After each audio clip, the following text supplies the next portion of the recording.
2019년 11월 부산의 한 골목길에서 버려진 채 죽어가던 강아지 한 마리가 있었습니다. 온몸이 상처투성이인 채로 쓰레기 더미에 버려진 이 아이를 구해준 것은 20회째 혼자 전파사를 운영하며 외롭게 살아가던 55세의 박은이였죠. 괜찮아, 괜찮아. 이제 괜찮아. 너, 이름은 행복이라고 하자. 하지만 은희는 몰랐습니다. 이 강아지가 단순히 버려진 게 아니라 누군가의 치밀한 계획에 의해 자신 앞에 나타났다는 사실을, 그리고 3년 후 이 작은 생명이 자신의 목숨을 구해주는 은인이 될 거라는 사실을 말입니다. 행복아, 내가 버려진 건 어쩌면 나를 살리기 위한 운명이었나 보다. 사연 시작 전에 무료로 할 수 있는 구독과 좋아요 한번 눌러주세요. 여러분께도 큰 행운이 찾아올 거예요. 2019년 11월 부산 중구의 한 골목길, 세월의 때가 묻은 간판들 사이로 은희 전파사라는 작은 간판이 겨울바람에 흔들리고 있었습니다. 55세의 박은희는 오늘도 어김없이 고장난 라디오 앞에 앉아 땜마 빈두를 들고 있었습니다. 아이고, 이놈의 라디오는 또 어디가 고장이래. 은희가 혼잣말을 하며 라디오 뒷면의 나사를 풀었습니다. 지지지 삑삑 소리가 나던 라디오에서 갑자기 또렷한 목소리가 흘러나왔습니다. 사랑하는 당신에게 보내는 노래입니다. 라디오에서 흘러나오는 이문세의 옛사랑을 들으며 은희의 마음이 잠시 흔들렸습니다. 20해 전 교통사고로 세상을 떠난 남편과 함께 즐겨 들었던 노래였거든요. 그때는 이 작은 전파사도 손님들로 북적거렸고 하나뿐인 아들 민준이도 아버지를 따라 가게에 나와 이것저것 만지작거리곤 했습니다. 어머니, 저 서울 가서 꼭 성공할게요. 큰 회사 들어가서 어머니 편하게 해드릴게요. 대학교 입학할 때 민준이가 했던 말이 아직도 귓가에 생생합니다. 그런데 이제는 1년에 한두 번 안부 전화조차 뜸해졌습니다. 서울살이가 바쁘다고, 취업 준비가 힘들다고 하면서요. 전파사 문이 삐걱거리며 열렸습니다. 동네에서 오래 산 수님 할머니가 들어오셨습니다. 은희야, 오늘은 왜 이렇게 조용해? 밥은 챙겨 먹고 일하는 게냐? 수님 할머니의 걱정 어린 목소리에 은희는 억지로 미소를 지었습니다. 그럼요, 할머니, 염려 마세요. 근데 말이야, 요즘 동네가 좀 뒤숭숭한 것 같아. 밤마다 개 짖는 소리가 들린다는 얘기도 있고 말이야. 수님 할머니가 목소리를 낮추며 말했습니다. 은희도 며칠 전부터 밤늦게 들려오는 개 울음소리를 알고 있었습니다. 애처롭고 가슴 아픈 울음소리였어요. 누가 몰래 유기견을 갖다 버렸나 봐. 참, 세상이 각박해져서 짐승한테도 못할 짓을 하고 말이야. 수님 할머니가 혀를 끌끌 차며 한숨을 쉬었습니다. 은희는 그저 고개만 끄덕였습니다. 자신도 혼자 사는 처지에 남의 일까지 챙길 여유가 없었거든요. 수님 할머니가 가신 후 은희는 다시 라디오 소리에 몰두했습니다. 하지만 자꾸만 마음 한구석이 쓰라렸습니다. 어디선가 들려오는 개 울음소리 때문일까요? 아니면 연락이 뜸해진 아들 때문일까요? 아니면 이 모든 것들이 뒤섞여서 느껴지는 막막한 외로움 때문일까요? 밤이 깊어갔습니다. 은희는 전파사 셔터를 내리려다가 문득 멈춰섰습니다. 저 멀리서 또다시 들려오는 개 울음소리. 이번에는 더 애처롭고 절실하게 들렸습니다. 마치 누군가에게 도움을 요청하는 것 같았어요. 에이, 모르겠다. 은희는 고개를 저으며 셔터를 내렸습니다. 하지만 2층 작은 방에 올라가서도 잠이 오지 않았습니다. 라디오에서 흘러나오는 깊은 밤 음악 프로그램을 들으며 천장을 바라보았습니다. 그때 창밖에서 또다시 들려오는 개 울음소리. 이번에는 더 가까운 곳에서 들려왔습니다. 마치 전파사 바로 앞 골목에서 오는 것 같았어요. 은희는 잠옷 위에 가디건을 걸치고 조심스럽게 계단을 내려갔습니다. 이상하네. 왜 이렇게 마음이 불안하지? 은희는 가슴을 쓸어내리며 전파사 문을 살짝 열어보았습니다. 골목길은 가로등 하나만 희미하게 밝히고 있었고 어디선가 계속해서 애처로운 개 울음소리가 들려왔습니다. 그 순간 은희는 알 수 없는 예감에 사로잡혔습니다. 뭔가 중요한 일이 벌어질 것 같은, 자신의 인생이 바뀔 것 같은 그런 느낌이었어요. 하지만 그때의 은희는 몰랐습니다. 바로 그 개 울음소리가 자신의 운명을 완전히 바꿔놓을 거라는 사실을 말입니다. 은희는 결국 참을 수 없어서 손전등을 들고 골목길로 나섰습니다. 11월의 차가운 바람이 얼굴을 스쳤지만 개 울음소리는 더욱 또렷하게 들려왔습니다. 어디서 오는 거야? 은희가 손전등을 이리저리 비추며 골목을 따라 걸었습니다. 쓰레기 수거함 근처에서 울음소리가 더 크게 들렸습니다. 은희가 조심스럽게 다가가 손전등을 비춰보니 쓰레기 더미 사이에 웅크리고 있는 큰 개 한 마리가 보였습니다. 어머, 이런. 은희가 놀라서 뒤로 물러섰습니다. 개의 덩치가 생각보다 컸거든요. 하지만 개는 은희를 보고도 짖지 않았습니다. 그저 힘없이 고개를 들어 은희를 바라볼 뿐이었습니다. 그 눈빛을 본 순간 은희의 가슴이 철렁 내려앉았습니다. 개의 온몸이 상처투성이었거든요. 털은 군데군데 빠져 있었고 앞다리에는 깊은 상처가 나 있었습니다. 아이고, 이 불쌍한 것 좀 봐. 은희가 무릎을 꿇고 개에게 다가갔습니다. 개는 경계하는 듯 몸을 움츠렸지만 도망가지는 않았습니다. 아마 몸이 너무 아파서 움직일 힘도 없었을 거예요. 누가 이렇게 못되게 굴었니? 어떻게 이럴 수가 있어?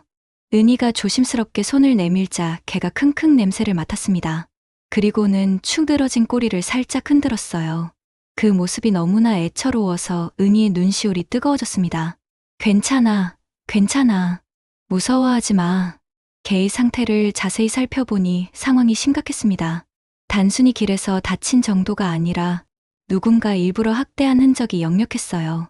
목 주변에는 줄에 묶여 있었던 자국이 있었고 등에는 무언가에 맞은 듯한 멍자국들이 선명했습니다. 이런 짓을 누가 했을까? 은희의 목소리에 분노가 섞여 있었습니다. 아무리 짐승이라지만 이렇게 잔혹하게 다룰 수는 없는 일이었어요. 그런데 이상한 것은 개가 은희를 전혀 경계하지 않는다는 점이었습니다. 오히려 은희의 손길을 반기는 것 같았어요. 은희는 잠시 망설였습니다. 이 개를 집으로 데려간다면 치료비도 만만치 않을 테고 혼자 사는 자신이 큰 개를 키울 수 있을지도 의문이었거든요. 하지만 이대로 두고 갈 수는 없었습니다. 추운 날씨에 이 상태로 하룻밤만 더 있다면 죽을지도 모르니까요. 일단 집으로 가자. 응? 은희가 개에게 말을 걸었습니다. 개는 힘겹게 고개를 들어 은희를 바라봤어요. 그 눈빛에서 간절함과 고마움이 느껴졌습니다. 마치 도와주세요라고 말하는 것 같았어요. 은희는 개를 안아올리려 했지만 덩치가 너무 커서 쉽지 않았습니다. 어머, 생각보다 무겁네. 하지만 개는 은희의 도움을 받아 천천히 일어섰습니다. 다리를 절뚝거리며 은희를 따라 걸었어요. 전파사까지 가는 길, 개는 계속 은희의 뒤를 따랐습니다. 가끔 힘들어하며 주저앉기도 했지만 은희가 기다려주면 다시 일어나 걸었어요. 조금만 더 가면 돼. 힘내. 은희가 격려하며 함께 걸었습니다. 전파사 안으로 들어온 개는 구석진 곳에 조용히 누워버렸습니다. 은희가 따뜻한 물에 수건을 적셔 개의 상처를 조심스럽게 닦아주었어요. 개는 아픈 기색을 보이면서도 가만히 있었습니다. 마치 은희의 마음을 이해하는 것 같았어요. 너 이름이 뭐니? 은희가 물었지만 개는 그저 조용히 은희를 바라볼 뿐이었습니다. 그럼 내가 이름을 지어줄게. 앞으로 우리 함께 행복하게 살자. 이름은 행복이라고 하자. 행복이라는 이름을 듣자 개가 처음으로 꼬리를 흔들었습니다. 비록 힘없는 움직임이었지만 분명히 기뻐하는 것 같았어요. 은희도 모르게 미소가 지어졌습니다. 오랜만에 느끼는 따뜻한 감정이었어요. 그날 밤 은희는 행복이 곁에서 잠들었습니다. 행복이의 고른 숨소리를 들으며 이상한 안정감을 느꼈어요. 20해 동안 혼자 지내온 밤들과는 확실히 달랐습니다. 마치 가족이 생긴 것 같은 기분이었어요. 하지만 은희는 아직 몰랐습니다. 행복이가 단순히 버려진 강아지가 아니라는 사실을, 그리고 이 만남이 자신의 인생을 완전히 바꿔놓을 거라는 사실을 말입니다. 이튿날 아침, 은희는 평소보다 일찍 일어났습니다. 행복이가 걱정되어서였어요. 조심스럽게 아래층으로 내려가 보니 행복이가 구석에서 조용히 누워 있었습니다. 은희의 발소리를 듣고 고개를 들어 꼬리를 살짝 흔들었어요. 행복아, 잘 잤니? 은희가 다가가자 행복이가 천천히 일어났습니다. 어젯밤보다는 조금 나아 보였지만 여전히 상처가 심각했어요. 일단 병원부터 가야겠다. 은희가 혼잣말을 하며 동네 동물병원 전화번호를 찾았습니다. 동물병원에서 돌아온 행복이는 온몸에 붕대를 감고 있었습니다. 수의사 선생님 말로는 외상이 심하지만 생명에는 지장이 없다고 했어요. 다만 회복까지는 시간이 걸린다고 하셨습니다. 한 달 정도는 푹 쉬어야 해요. 그리고 영양가 있는 음식을 충분히 먹여주세요. 치료비가 생각보다 많이 나왔지만 은희는 아깝다는 생각이 들지 않았습니다. 오히려 행복이를 구할 수 있다는 것만으로도 기뻤어요. 행복아, 이제 아프지 마. 엄마가 잘 돌봐줄게. 은희가 행복이의 머리를 쓰다듬으며 말했습니다.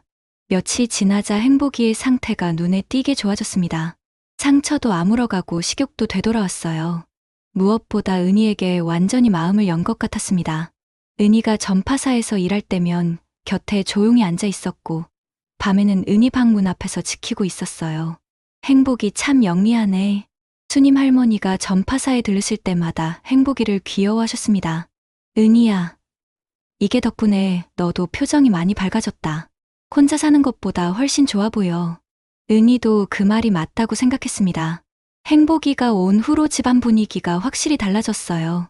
아침에 일어나면 행복이가 반겨주고 저녁에는 함께 산책도 나갔습니다. 오랫동안 잊고 지냈던 일상의 소소한 즐거움들을 다시 느낄 수 있었어요. 한 달이 지나자 행복이는 완전히 건강해졌습니다.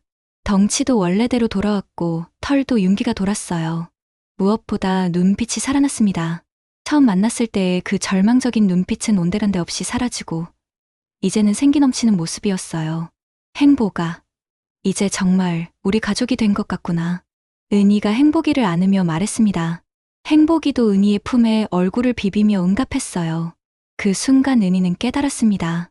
자신이 행복이를 구한 게 아니라 행복이가 자신을 구해준 거라는 것을요. 시간이 흘러 가을이 겨울로 바뀌었습니다. 행복이는 이제 은희의 든든한 동반자가 되어 있었어요. 전파사 손님들도 행복이를 좋아했고 동네 사람들 사이에서도 유명해졌습니다. 은희네 참 순하고 영리하다는 소문이 돌 정도였어요. 하지만 행복이에게는 이상한 면이 하나 있었습니다. 평소에는 온순하기 그지없지만 가끔 특정한 사람들을 보면 으르렁거렸어요. 특히 거친 차림의 중년 남자들이나 큰 소리를 내는 사람들을 경계했습니다. 행복아, 왜 그래? 은희가 물어봐도 행복이는 그저 은희 뒤로 숨을 뿐이었어요. 마치 과거의 트라우마 때문인 것 같았습니다. 은희는 행복이가 어떤 끔찍한 일을 당했는지 짐작할 수 있었어요. 어느 날 저녁, 은희가 행복이와 함께 산책을 나갔을 때였습니다. 갑자기 행복이가 멈춰 서더니 어딘가를 향해 낮게 으르렁거렸어요. 은희가 그 방향을 보니 검은색 승용차 한 대가 골목 입구에 서 있었습니다. 왜 그러니, 행복아? 은희가 행복이를 달래려 했지만 행복이의 경계심은 쉽게 풀리지 않았어요. 차에서 내린 남자 2명이 이쪽을 보고 있었는데 뭔가 심상치 않은 분위기였습니다. 남자들은 잠시 은희와 행복이를 바라보더니 다시 차에 타고 떠났습니다. 하지만 행복이는 한동안 그 자리에서 움직이지 않았어요. 마치 위험한 냄새를 맡은 것처럼 예민하게 반응했습니다. 괜찮아, 행복아. 이제 가자. 은희가 행복이를 달래며 집으로 돌아왔습니다. 하지만 그날 밤 행복이는 평소와 달리 잠들지 않고 계속 문 쪽을 바라보고 있었어요. 마치 무언가를 경계하는 것 같았습니다. 은희는 행복이의 이상한 행동이 신경 쓰였지만 별일 아니라고 생각했습니다. 단순히 예민한 성격 때문이라고 여겼어요. 하지만 며칠 후 아들 민준에게서 오랜만에 전화가 왔을 때 은희는 뭔가 이상한 예감을 느꼈습니다. 어머니, 요즘 어떻게 지내세요? 민준의 목소리가 평소와 달리 어딘가 어색했어요. 마치 무언가 숨기는 것 같은 느낌이었습니다. 왜, 무슨 일 있니? 은희가 물었지만 민준은 아무것도 아니에요 라고만 답했습니다. 전화를 끊은 후 은희는 묘한 불안감에 사로잡혔습니다. 행복이의 이상한 행동과 민준의 어색한 전화가 우연의 일치일까요? 아니면 뭔가 연결고리가 있는 걸까요? 은희는 알 수 없는 예감에 가슴이 답답해졌습니다. 민준과의 통화 후 며칠이 지났지만 은희의 마음은 계속 무거웠습니다. 아들의 목소리에서 느껴진 그 어색함이 자꾸만 신경 쓰였어요. 게다가 행복이의 행동도 점점 이상해졌습니다. 밤만 되면 문 앞에서 경계하듯 앉아 있었고 낮에도 사소한 소리에 민감하게 반응했어요. 행복아, 왜 이렇게 예민해졌니? 은희가 행복이의 머리를 쓰다듬으며 물었습니다. 하지만 행복이는 여전히 밖을 향해 귀를 쫑긋 세우고 있었어요. 마치 무언가 위험한 것이 다가오고 있다는 것을 아는 것 같았습니다. 그러던 어느 날 저녁, 은희가 전파사 문을 정리하고 있을 때 낯선 남자 한 명이 들어왔습니다. 40대 정도로 보이는 그 남자는 험상궂은 인상에 담배 냄새를 풍기고 있었어요. 행복이가 즉시 으르렁거리며 은희 앞을 가로막았습니다. 어이, 아주머니, 여기 개 키우는데요? 남자가 행복이를 노려보며 말했습니다. 좀 치우지 그래요. 재수 없게. 손님, 저희 아이한테 그런 말씀 마세요. 은희가 단호하게 대답했습니다. 볼 일 있으시면 말씀하시고요. 남자는 잠시 은희를 빤히 쳐다보더니 비웃는 듯한 표정을 지었어요. 별거 아니에요. 그냥 동네 구경하러 온 거죠. 좋은 동네네요. 조용하고. 그 말을 남기고 남자는 나갔습니다. 하지만 그의 시선이 계속 전파사 내부를 훑어보는 것이 신경 쓰였어요.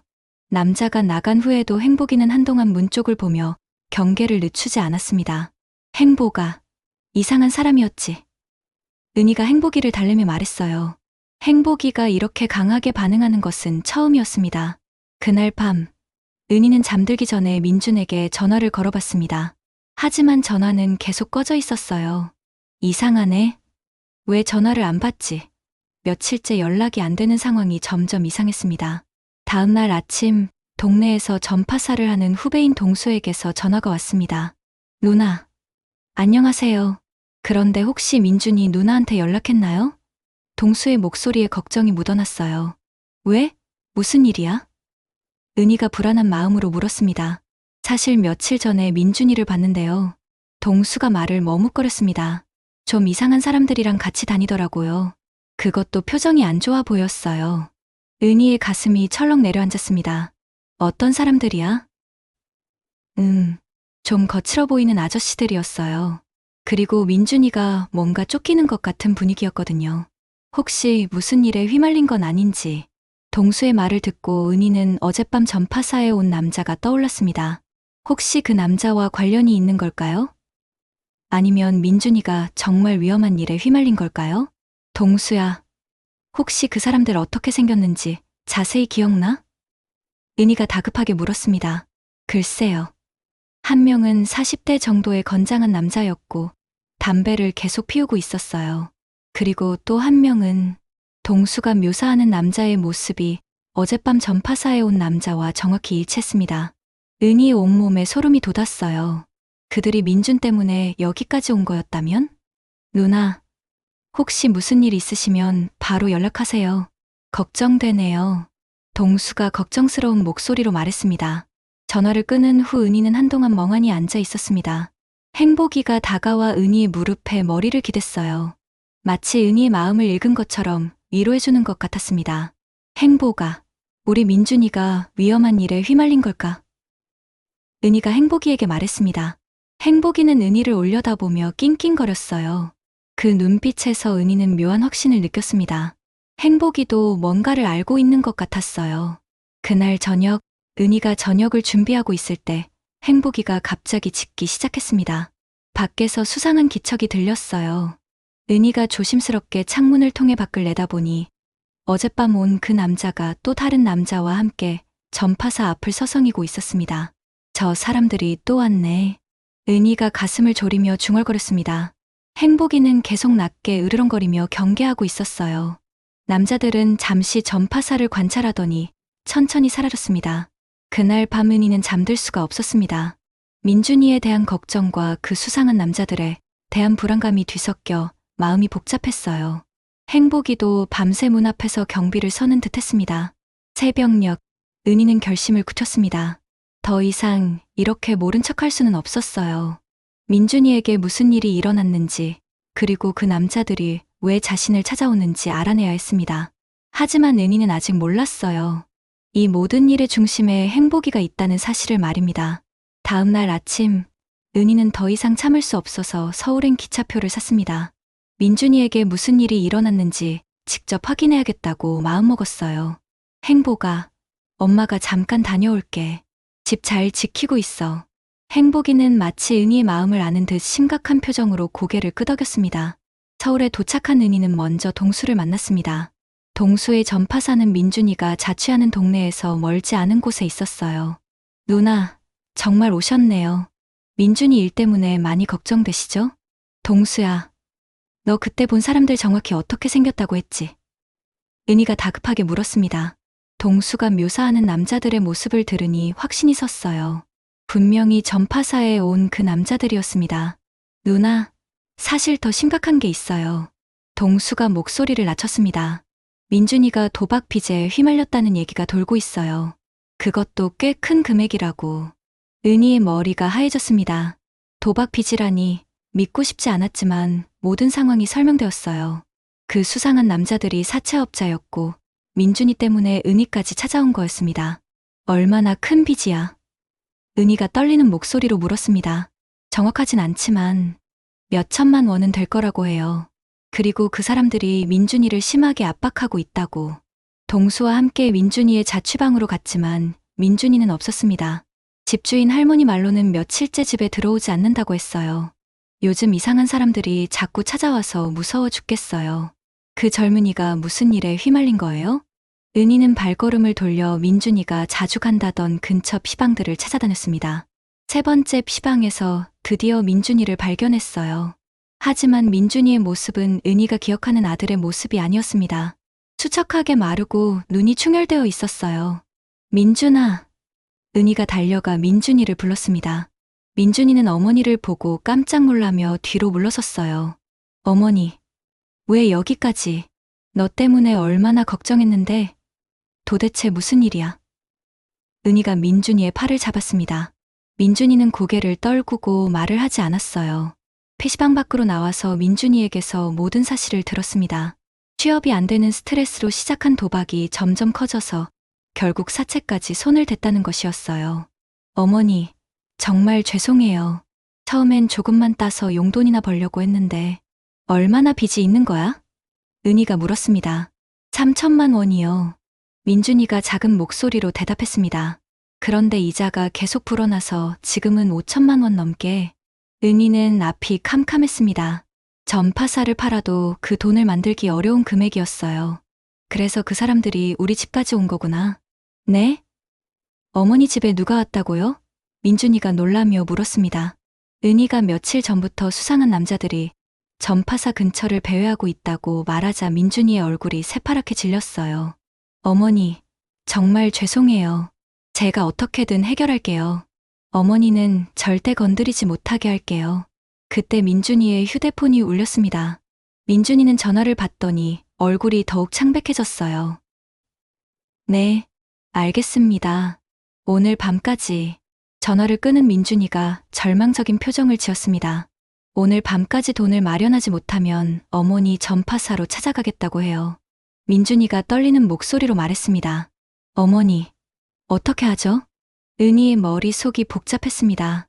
그런데 문득 행복이가 떠올랐어요. 행복이가 그 남자들을 보고 유난히 경계했던 이유가 뭘까요?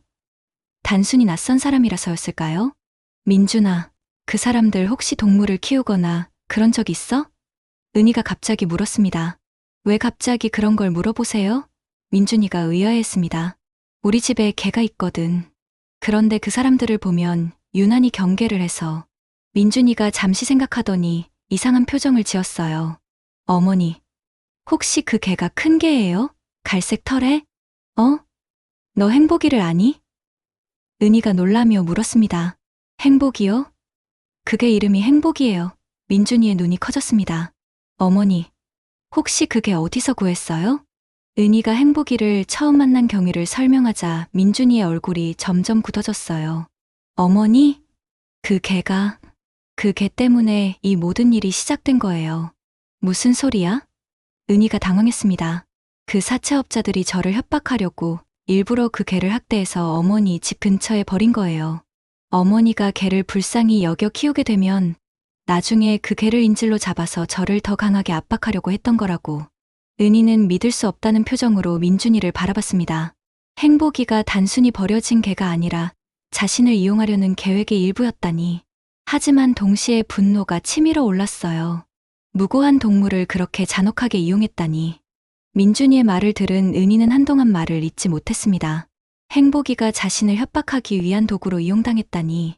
그 순간 행복이가 자신을 보던 그 간절한 눈빛이 떠올랐어요. 행복이는 모든 걸 알고 있었던 걸까요? 어머니, 그러니까 지금 당장 그 개를 어디 다른 곳에 맡기셔야 해요. 민준이가 다급하게 말했습니다. 그 사람들이 오늘 밤에 정말로 어머니 집에 갈 거거든요. 하지만 은희는 고개를 저었습니다. 안 돼. 행복이를 버릴 수는 없어. 어머니, 지금이 어떤 상황인지 아세요? 그 사람들이 얼마나 무서운 사람들인데. 민준이가 어머니의 팔을 잡았습니다. 그러면 너는 어떻게 할 거야? 계속 이렇게 숨어 다닐 거야? 은희가 민준이를 똑바로 바라보며 물었습니다. 이 문제를 근본적으로 해결해야지. 행복이만 치운다고 되는 게 아니야. 은희의 마음속에는 분노가 끓어오르고 있었습니다. 무고한 동물을 잔혹하게 학대하고 그것으로 자신을 협박하려 했다니 용서할 수 없는 일이었어요. 게다가 행복이는 그 모든 고통을 당하면서도 자신을 경계해주고 있었던 거였습니다. 민준아, 어머니가 서울에 온 걸 그 사람들이 알까? 은희가 물었습니다. 모를 거예요. 제가 아무한테도 말 안 했거든요. 민준이가 대답했습니다. 그럼 우리에게 시간이 있다는 얘기네. 은희가 생각에 잠겼습니다. 민준아, 그 사람들이 주로 어디서 활동해? 왜 그런 걸 물어보세요? 설마 직접 찾아가시려는 건 아니죠? 민준이가 놀라며 말했습니다. 이 일을 제대로 끝내려면 증거를 잡아야 해. 은희가 단호하게 말했습니다. 그 사람들이 불법 사채업을 하고 있다는 증거 말이야. 은희는 20년간 전파사를 운영하며 갖가지 전자기기를 다뤄온 경험이 있었습니다. 라디오나 녹음기 같은 장비들을 능숙하게 다룰 수 있었어요. 문득 한 가지 아이디어가 떠올랐습니다. 민준아, 그 사람들이 자주 모이는 곳이 어디야? 은희가 물었습니다. 노래방이요. 중구에 있는 황금마이크 노래방인데, 어머니, 설마 그곳에 가시려는 건 아니죠? 은희는 동수에게 부탁해서 작은 녹음기를 구했습니다. 그리고 그 녹음기를 개조해서 더 민감하게 소리를 잡아낼 수 있도록 했어요. 누나, 정말 위험한 일인데 괜찮으실까요? 동수가 걱정스럽게 물었습니다. 괜찮아. 이 일은 내가 해결해야 해. 은희가 결연한 표정으로 말했습니다. 행복이가 당한 일도 그렇고 민준이 문제도 그렇고 더 이상은 참을 수 없어. 그날 저녁 은희는 조심스럽게 황금마이크 노래방 근처로 갔습니다. 다행히 그 사채업자들이 정말로 그곳에 모여 있었어요. 은희는 노래방 옆 건물의 계단에 숨어서 개조한 녹음기를 작동시켰습니다. 야, 박민준 그 새끼 어디 숨었나? 익숙한 목소리가 들렸습니다. 전파사에 왔던 그 남자의 목소리였어요. 형님, 오늘 밤에 그의 엄마 집에 가서 확실히 압박해야겠어요. 다른 남자의 목소리가 들렸습니다. 그래, 그 개까지 잡아서 어떻게 할지 보여줘야지. 그럼 박민준 그 새끼도 꼼짝 못할 거야. 은희의 손이 떨렸습니다. 정말로 행복이를 해치려고 했던 거였어요. 녹음기가 모든 대화를 녹음하고 있었습니다. 그런데 형님, 그게 진짜 죽도록 패서 버렸는데 어떻게 살아났을까요? 몰라. 어쨌든 이번엔 확실히 해치워야지. 그래야 본때를 보여주는 거야. 은희는 더 이상 들을 수 없어서 자리를 떴습니다. 손에 든 녹음기에는 그들의 모든 범죄 계획이 담겨 있었어요. 이제 경찰에 신고할 충분한 증거가 있었습니다. 하지만 문제가 있었습니다. 그들이 오늘 밤 전파사로 간다고 했는데 은희가 부산에 도착하기까지는 시간이 걸렸어요. 행복이가 혼자 있는데 위험할 수 있었습니다. 은희는 급히 부산행 기차에 올랐습니다. 기차 안에서 계속 집에 전화를 걸어봤지만 당연히 받을 리 없었어요. 행복이가 걱정되어 잠시도 가만히 있을 수 없었습니다. 행복아, 조금만 기다려. 엄마가 금방 갈게. 은희가 기차 창밖을 바라보며 중얼거렸습니다. 기차가 부산에 도착했을 때는 밤 11시가 넘어 있었습니다. 은희는 택시를 타고 급히 집으로 향했어요. 골목 입구에서 검은색 승용차 한 대가 보였습니다. 그들이 정말로 왔었던 거였어요. 은희는 조심스럽게 전파사로 다가갔습니다. 다행히 문은 그대로 잠겨 있었고 안에서 행복이의 낮은 으르렁거리는 소리가 들렸어요. 행복이가 무사했다는 것을 알고 은희는 안도의 한숨을 쉬었습니다. 하지만 이제 진짜 싸움이 시작되는 거였습니다. 은희는 손에 든 녹음기를 꽉 쥐었어요. 이번에는 자신이 행복이와 민준이를 지켜낼 차례였습니다. 다음 날 새벽 은희는 녹음 파일을 복사해서 여러 군데 안전한 곳에 보관했습니다. 그리고 경찰서에 신고할 준비를 마쳤어요. 하지만 그 전에 해야 할 일이 있었습니다. 그들과 직접 맞서는 것이었어요. 행복아, 오늘 엄마가 너를 괴롭힌 나쁜 사람들한테 복수해줄게. 은희가 행복이의 머리를 쓰다듬으며 말했습니다. 행복이는 마치 은희의 마음을 아는 듯 진지한 표정으로 고개를 끄덕였어요. 오전 10시쯤 예상대로 그 남자들이 전파사에 나타났습니다. 이번에는 3명이나 왔어요. 은희는 미리 준비해둔 계획대로 행동했습니다. 어이, 아주머니, 어제 어디 갔다 오셨어요? 전에 왔던 그 남자가 비웃으며 들어왔습니다. 아들 놈 찾으러 서울 갔다 왔죠? 은희는 놀란 척하며 뒤로 물러섰습니다. 무슨 말씀이세요? 그만 좀 하고 다 알고 있어요. 다른 남자가 나섰습니다. 박민준 그 새끼 빚 갚을 돈 가져왔어요? 아니면 이 전파사라도 넘기던가. 저희 아들이 무슨 빚이 있다고. 은희가 연기를 계속했습니다. 아직도 모르는 척하네. 세 번째 남자가 행복이를 보며 말했습니다. 이 개부터 처리하고 얘기할까요? 그 순간 행복이가 으르렁거리며 은희 앞을 막아섰습니다.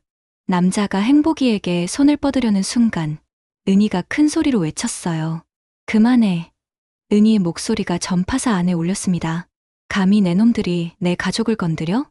남자들이 놀라며 은희를 바라봤습니다. 갑자기 분위기가 바뀐 은희의 모습에 당황한 것 같았어요. 아주머니, 갑자기 왜 그래요? 첫 번째 남자가 당황해하며 말했습니다. 은희는 미리 준비해둔 봉투에서 녹음기를 꺼냈습니다. 이게 뭔지 알아? 그리고 어젯밤 녹음한 내용을 재생했어요. 야, 박민준 그 새끼 어디 숨었나? 녹음기에서 그들의 목소리가 또렷하게 흘러나왔습니다. 그 개까지 잡아서 어떻게 할지 보여줘야지. 남자들의 얼굴이 새파랗게 변했습니다.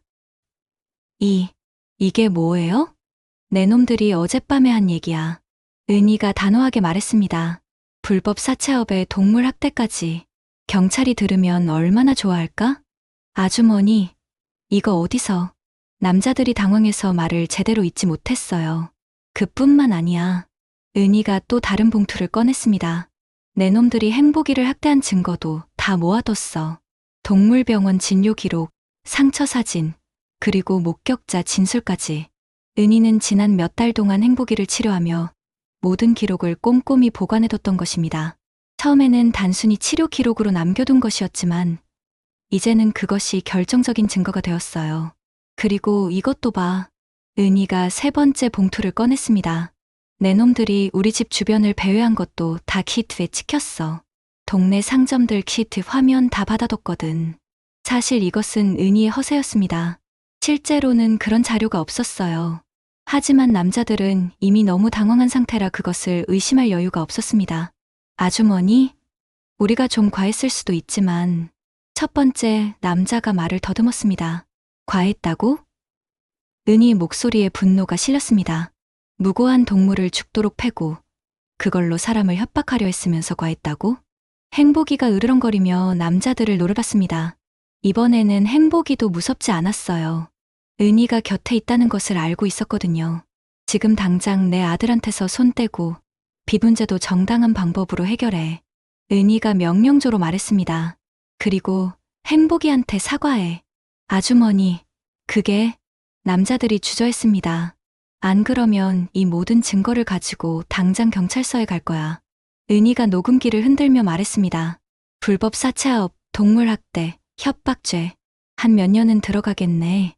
남자들이 서로 눈치를 보더니 첫 번째 남자가 무릎을 꿇었습니다.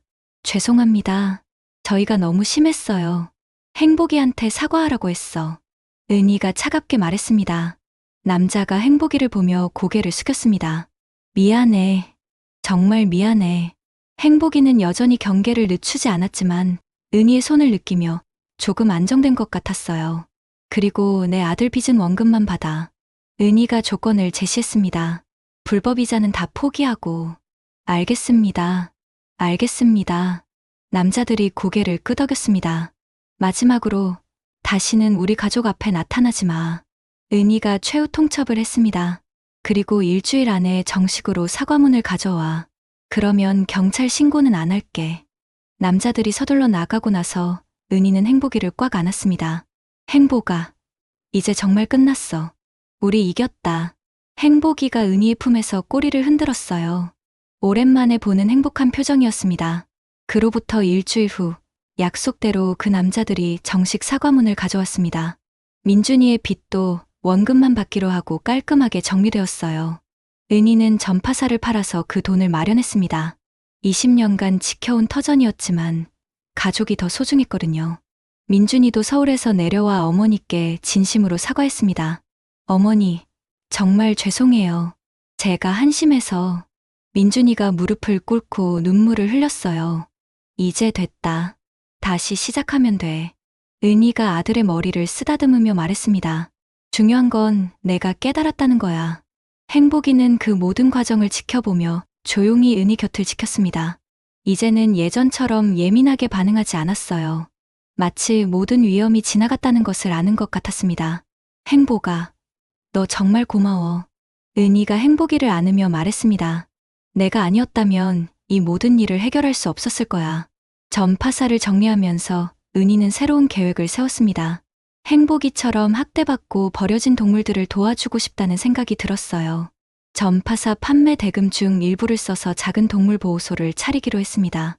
어머니, 정말 그런 일을 하시려고요? 민준이가 놀라며 물었습니다. 그래, 행복이가 내게 그 길을 알려준 것 같아. 은희가 웃으며 대답했습니다. 20년간 기계만 고치며 살았는데 이제는 상처받은 마음들을 고쳐보려고. 동네 사람들도 은희의 계획을 적극 지지해 주었습니다.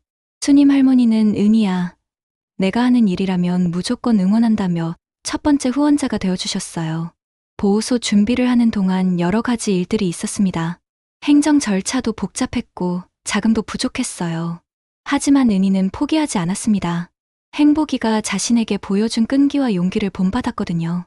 드디어 행복이네 보호소가 문을 열었습니다. 작은 규모였지만 따뜻한 보호소였어요. 행복이는 그곳의 첫 번째 직원이자 선배 역할을 맡았습니다. 새로운 동물들이 무서워하면 행복이가 다가가서 위로해 주었어요. 행복이 정말 똑똑하네요. 보호소를 도와주러 온 수의사 선생님이 감탄했습니다. 다른 동물들이 행복이만 보면 마음을 열어요. 민준이도 보호소 일을 도와주었습니다. 서울에서의 실패를 교훈 삼아 이제는 진짜 의미 있는 일을 하고 싶다고 했어요. 어머니, 저도 여기서 일하면서 새 출발하고 싶어요. 그래, 우리 모두 함께 새로 시작하자. 은희가 기쁘게 대답했습니다. 보호소에는 점점 더 많은 동물들이 찾아왔습니다.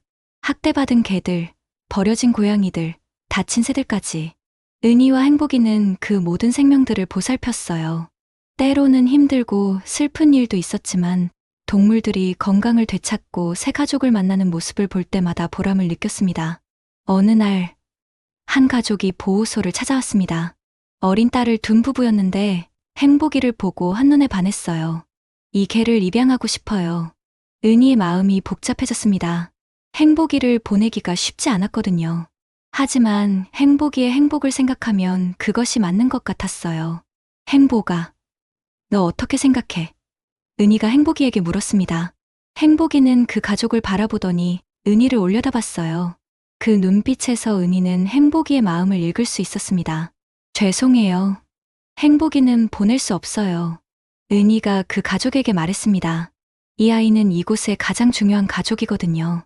대신 은희는 그 가족에게 다른 개를 소개해 주었어요. 행복이만큼 상처받았지만 사랑이 필요한 개였습니다. 그 가족도 흔쾌히 그 개를 입양했어요. 보호소를 시작한 지 1년이 지났습니다. 이제는 지역에서 꽤 유명한 보호소가 되었어요. 많은 자원봉사자들이 도와주고 후원도 꾸준히 들어왔습니다. 어머니, 정말 대단해요. 민준이가 감탄하며 말했습니다. 1년 만에 이렇게 큰 보호소로 만드시다니. 다 행복이 덕분이야. 은희가 행복이를 보며 웃었습니다. 이 아이가 내게 새로운 인생을 선물해 준 거야.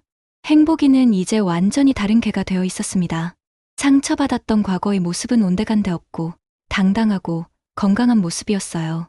무엇보다 다른 동물들을 도와주는 일에서 진정한 행복을 찾은 것 같았습니다. 어느 저녁, 은희가 행복이와 함께 보호소 마당에 앉아 있었습니다. 노을이 지는 하늘을 바라보며 은희가 말했어요. 행복아, 처음에는 내가 너를 구해준 줄 알았는데 사실은 내가 나를 구해준 거였구나. 행복이가 은희의 손에 머리를 비볐습니다. 마치 우리가 서로를 구해준 거예요 라고 말하는 것 같았어요. 그날 밤, 은희는 깊은 잠에 들었습니다. 오랜만에 평안한 마음으로 잠들 수 있었어요.